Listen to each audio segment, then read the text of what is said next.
Tunapoendelea na historia ya Oman na Uarabuni, huu ndio msikiti wa kwanza katika nchi ya Oman, na Uislamu ulianzia hapa na ukaenea katika hii nchi ya Oman kutokea hapa. Na huu ni mji mkongwe katika eneo hili.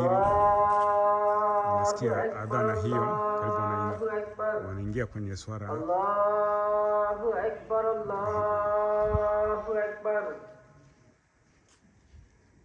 Allahu Akbar, Allahu Akbar. Haya ni majabari ya mawe kama moram, ambayo hakuna miti wala nyasi.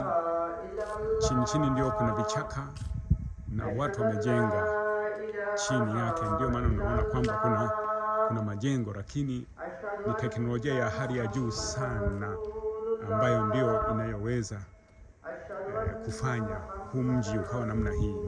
Miti ni mitende kama unavyoona, na watu wa huku ni matajiri, maana bila kuwa na fedha si rahisi kujenga mji kama huu au kujenga katika nchi kama hivi.